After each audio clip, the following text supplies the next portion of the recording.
지금 하던 일을 멈추십시오. 마시던 커피 잔을 내려놓고 열려있는 다른 인터넷 창들을 모두 닫은 뒤 제 말에 집중해 주십시오. 그리고 지금 휴대전화의 시세표를 확인해 보십시오. 어떤 숫자가 보이십니까? 아마도 71달러 언저리의 숫자가 보일 것입니다. 만약 여러분이 코맥스 현물 가격이나 런던 고시 가격 혹은 서방 세계의 주요 금융 피드를 보고 계신다면 여러분의 눈에는 분명 70달러 초반의 숫자가 머물러 있을 것입니다. 차트 분석가들은 지금쯤 지지선을 긋고 시장이 다지기 국면에 들어갔다고 말하며 은 가격이 방어선을 잘 지키고 있다고 스스로를 위로하고 있을지도 모릅니다. 하지만 저는 오늘 여러분이 보고 있는 그 화면 속의 숫자가 거짓임을 말씀드리기 위해 이 자리에 섰습니다. 그것은 단순히 오차가 조금 있는 정도가 아닙니다. 그것은 단순한 후행 지표도 아닙니다. 그것은 환각입니다. 이미 심장이 멈췄는데도 자신이 죽은 줄 모르고 보내오는 죽은 시스템의 유령 신호일 뿐입니다. 왜냐하면 제가 지금 여러분께 말씀을 드리고 있는 이곳, 지구 반대편, 도쿄의 물리적 거리는 화면 속 세상과는 너무나도 잔인할 정도로 다른 현실이 펼쳐지고 있기 때문입니다. 우리는 지금 일본 현지의 소식통들로부터 확인되고 검증된 충격적인 보고를 받고 있습니다. 여러분이 손에 콤수 있고 통화 붕괴로부터 여러분의 자산을 지켜줄 수 있는 실제 실물 은괴가 현재 도쿄 소매시장에서 2만 엔에 거래되고 있다는 사실입니다. 환율을 계산해 보겠습니다. 현재 환율을 적용하면 이는 대략 130달러에 해당합니다. 이 사실을 깊이 생각해 보시기 바랍니다. 실물 가격은 130달러입니다. 이제 다시 여러분의 화면을 보십시오. 화면 속 가격은 71달러입니다. 무려 59달러의 차이가 발생하고 있습니다. 이것은 83%의 프리미엄입니다. 현대 금융시장의 역사상 전 세계 상품 가치를 대표한다는 현물 가격과 사람들이 실제로 지불하고자 하는 거리의 가격 사이에 이렇게 극단적인 괴리가 발생한 적은 없었습니다. 83%의 가격 차이는 시장의 비효율성이 아닙니다. 이것은 시장의 실패입니다. 금융 시스템이 심장 마비를 일으킨 것과 같습니다. 통상적으로 2%의 차이가 난다면 그것은 딜러의 마진으로 이해할 수 있습니다. 5%의 차이는 수요가 높다는 뜻이고 10%의 차이는 공급 부족을 의미합니다. 하지만 80%의 차이는 시스템이 완전히 골절되었음을 의미합니다. 종이 시장과 실물 시장을 연결하던 메커니즘이 끊어졌다는 뜻입니다. 엘리베이터의 줄이 끊어져 바닥으로 추락하고 있는데 화면 속의 층수 표시기는 여전히 멈춰 있는 것과 같습니다. 회의론자들이 무슨 말을 할지 저는 이미 알고 있습니다.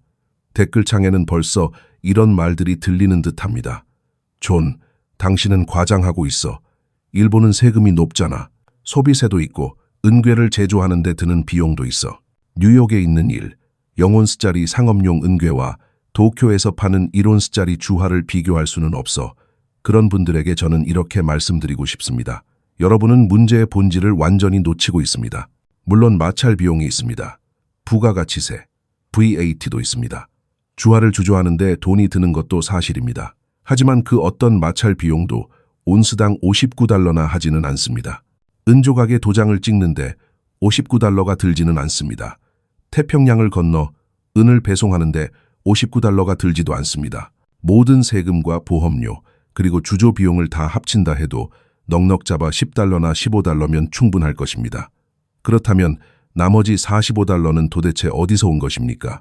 그것은 공포에서 온 것입니다. 희소성에서 온 것입니다. 그리고 엔화가 붕괴하고 있다는 사실에서 온 것입니다. 역사적으로 세계에서 가장 저축을 많이 해온 일본 국민들은 지금 비상구를 향해 달려가고 있습니다. 그들은 통화를 버리고 가격을 불문하고 실물 자산으로 이동하고 있습니다. 그들은 코맥스 화면에 71달러라고 적혀있든 말든 신경 쓰지 않습니다. 그들은 71달러에 사려 해도 물건이 없다는 것을 알고 있기 때문입니다. 현물 가격은 현금으로 결제되는 계약서의 가격일 뿐이지만 거리의 가격은 생존의 가격입니다. 그리고 지금 생존의 가격은 130달러입니다. 이러한 가격 괴리는 차익 거래 시스템이 죽었다는 결정적인 증거입니다. 건강한 시장이라면 은행이나 스마트머니가 위대한 평형 장치 역할을 해야 합니다. 만약 뉴욕에서 은이 71달러이고 도쿄에서 130달러라면 JP모건이나 골드만삭스 같은 은행들은 트럭을 후진시켜 물건을 쓸어 담아야 합니다. 그들은 코맥스에서 71달러짜리 은을 모조리 사들여 뉴욕 금고를 바닥내야 합니다. 그런 다음 화물기를 띄워 그 금속을 도쿄로 실어 나르고 세금과 주조비를 낸 뒤 130달러에 팔아야 정상입니다. 모든 비용을 제하고도 그들은 100만 온스당 3, 0만 달러나 4, 0만 달러의 무위험 수익을 올릴 수 있습니다. 이것은 공짜 돈이나 다름없습니다. 은행은 3, 0만 달러를 테이블 위에 그냥 두지 않습니다. 그들은 그 정도 수익을 위해서라면 무엇이든 할 사람들입니다. 그런데 왜 그들은 그렇게 하지 않는 것입니까? 왜 날마다 그 막대한 가격 차이를 뻔히 보고만 있는 것입니까? 왜 차익 거래가 닫히지 않는 것입니까? 이유는 간단합니다. 그들이 할 수 없기 때문입니다. 배관이 막혔습니다. 뉴욕 금고에 있는 10파운드짜리 산업용 은괴를 아시아의 소매 시장으로 연결하는 물류 사슬이 끊어졌습니다. 거대한 은괴를 녹여 작은 은괴로 만들 정제 능력이 부족하고 수요를 맞출 만큼 빠르지 않습니다. 안전한 수송 항공편도 부족합니다. 그리고 무엇보다 중요한 것은 뉴욕에 있는 공급량이 그들이 가장하는 것만큼 유동적이지 않다는 사실입니다. 만약 오늘 당장 어떤 은행이 일본으로 보내기 위해 코맥스에서 1,000만 온스를 인출하려고 한다면 디폴트가 발생할 것입니다. 거래소는 그들을 막을 것입니다. 그리고 현금으로 정산하도록 강요할 것입니다. 결국 차익 거래는 불가능합니다. 은행들은 종이 세상에 갇혀 있고 실물 구매자들은 물리적 세상에 갇혀 있으며 그 둘을 잇는 다리는 불타버렸습니다. 이것이 바로 우리가 말하는 이원화 현상입니다. 세상이 두 개의 서로 다른 현실로 쪼개지는 것입니다. 현실 A인 종이 세상에서 은은 저렴합니다. 풍부합니다. 마우스 클릭 한 번으로 거래할 수 있습니다. 차트 모양은 흉측하고 기술적 지표는 하락세를 가리키며 가격은 71달러입니다. 반면 현실 B인 물리적 세상에서 은은 희귀합니다. 사라지고 있습니다. 배송을 받으려면 6주를 기다려야 합니다. 막대한 프리미엄을 지불해야 합니다. 차트는 수직 상승을 그리고 있으며 가격은 130달러입니다. 여러분은 지금 어느 현실에 살 것인지 결정해야 합니다. 만약 여러분이 종이 트레이더라면 여러분은 현실 A에 살고 있는 것입니다. 계좌 잔고를 들여다보며 왜 아직 부자가 되지 못했는지 의아해하고 있을 것입니다. 하지만 만약 여러분이 스태커 실물 투자자라면 여러분은 현실 B에 살고 있는 것입니다. 여러분은 실제 세계에서 시장 가격의 2배에 거래되는 자산을 손에 쥐고 있는 셈입니다. 금융 붕괴의 역사는 우리에게 단 한 가지 사실을 알려줍니다. 결국에는 현실 B가 항상 승리한다는 것입니다. 종이 시장은 오랫동안 가격을 억누를 수 있지만 물리적 부족을 영원히 억누를 수는 없습니다. 결국 종이 시장은 레버리지를 일으킬 금속이 바닥나게 되고 두 가격은 다시 하나로 합쳐지게 됩니다. 그리고 그 만남은 중간 지점에서 이루어지지 않습니다. 종이 가격이 항상 실물 가격을 쫓아가게 되어 있습니다. 뉴욕이 도쿄를 맞추기 위해 상승해야지 도쿄가 뉴욕을 맞추기 위해 하락하지는 않을 것입니다. 하지만 우리는 이 이야기에서 매우 신중해야 할 부분이 있습니다. 이 80%의 기형적인 격차를 보고 은행들이 죽었다고 소리치기는 매우 쉽습니다. JP 모건이 71달러의 매도 포지션을 잡고 있는데 가격이 130달러이니 그들은 파산했다. 붕괴가 내일 일어날 것이다. 라고 말하기는 쉽습니다. 유튜브 썸네일이나 트위터 스레드에서 은행 파산 임박, 제로 영로의 붕괴 같은 자극적인 문구들을 저도 봅니다. 하지만 저는 여러분께 그렇게 간단한 문제가 아니라는 점을 분명히 말씀드리고자 합니다. 네, 물론 은행들은 타격을 입고 있습니다. 피를 흘리고 있습니다. 그러나 1조 0억 달러의 기본 자본을 가진 은행이 은에서 발생한 몇십억 달러의 손실 때문에 무너질 것이라고 생각한다면 여러분은 적을 과소평가하고 있는 것입니다. 여러분은 그들이 입고 있는 갑옷의 두께를 모르고 있습니다. 이 스퀴즈가 실제로 어떻게 전개될지, 그리고 왜 이것이 하룻밤 사이의 승리 파티가 아니라 길고 고통스러운 소모전이 될 것인지를 이해하기 위해 우리는 거인들의 대차대조표를 들여다보아야 합니다. 우리는 그들의 죽음에 대한 신화를 직시해야 합니다. 은행은 죽지 않았습니다. 단지 상처를 입었을 뿐입니다. 그리고 숲속에서 가장 위험한 것은 상처 입은 맹수라는 사실을 기억해야 합니다. 그들의 생존을 위한 수학을 들여다봅시다. 미국 상품선물거래위원회가 발행하는 최신 트레이더 포지션 보고서를 열어보면 누가 코맥스에서 정확히 무엇을 보유하고 있는지 추적할 수 있습니다. 언뜻 보기에 이 숫자는 사형 선고처럼 보일 수 있습니다. 커머셜이라고 불리는 세력. 정중한 표현으로는 커머셜이지만 실상은 JP 모건, 시티은행, 뱅크 오브 아메리카와 같은 불리언 뱅크들은 현재 약 4만 계약의 순매도 포지션을 보유하고 있습니다. 이제 곱셈을 해봅시다. 한 계약은 5영온스입니다. 4만 계약의 5영을 곱하면 2억 온스의 은이 됩니다. 이것이 그들이 건 베팅의 규모입니다.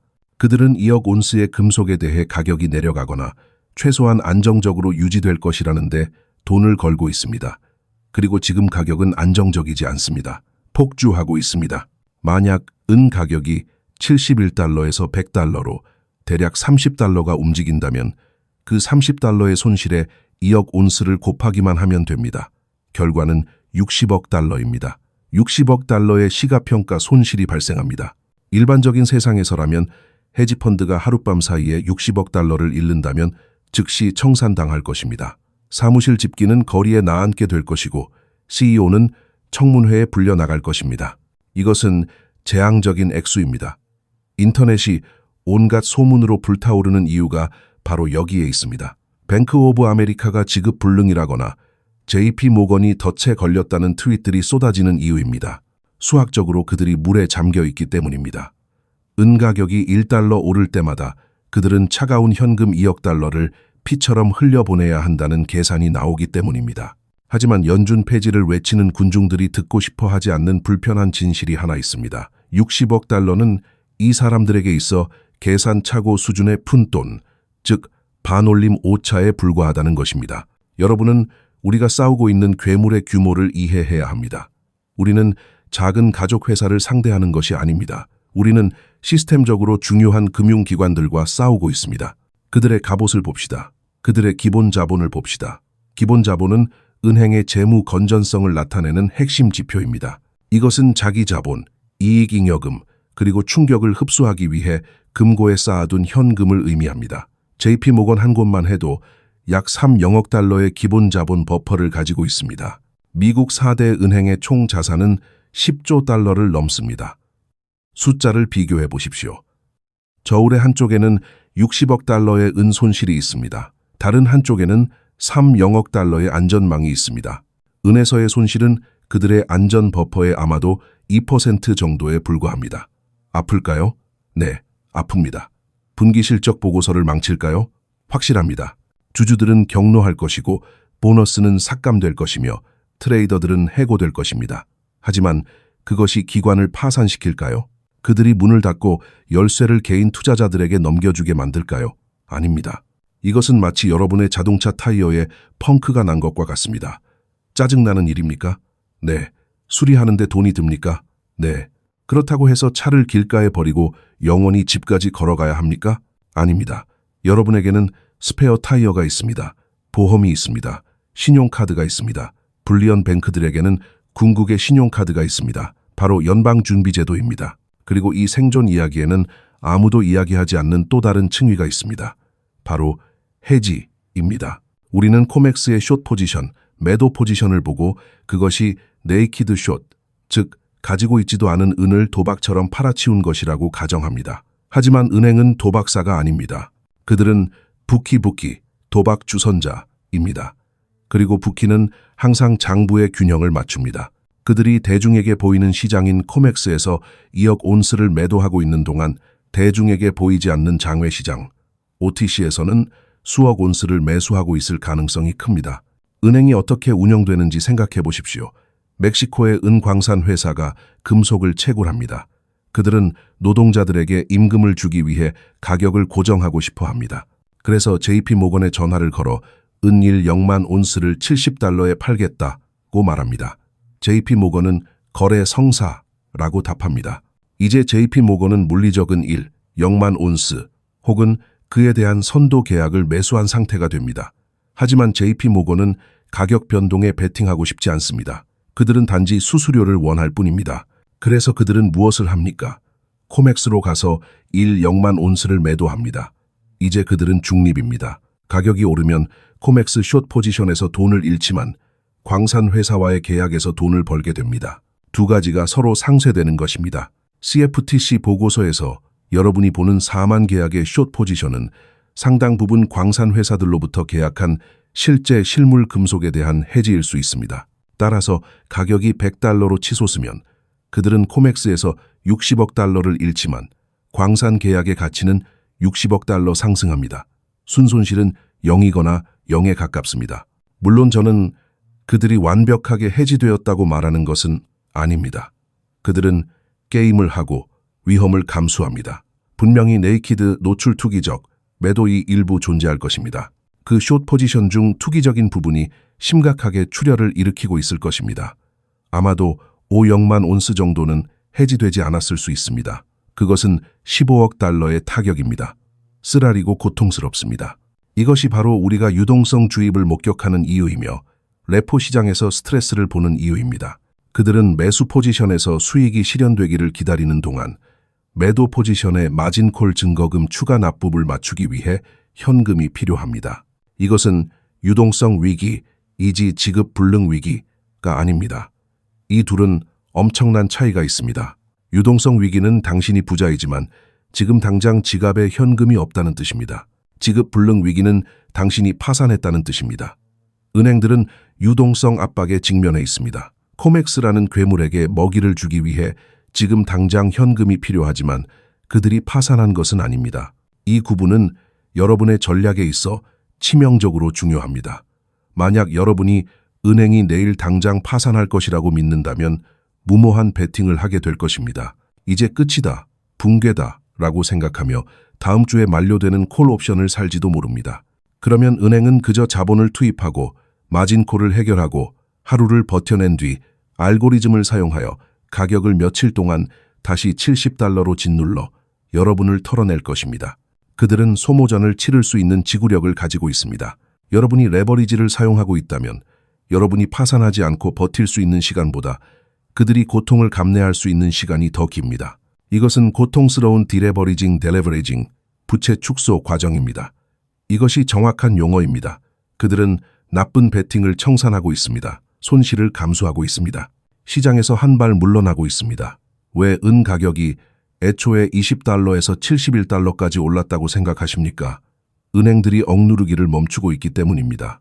그들은 추세와 싸우는 것이 너무 비싸다는 것을 깨닫고 있습니다. 은이 20달러였을 때는 쉽게 가격을 박살낼 수 있었습니다. 71달러인 지금 부족 사태가 임박한 상황에서 가격을 박살내는 것은 담보금으로 수십억 달러의 비용을 치러야 합니다. 그래서 그들은 후퇴하고 있습니다. 가격이 오르도록 내버려 두고 있지만 통제되고 관리된 방식으로 하고 있습니다.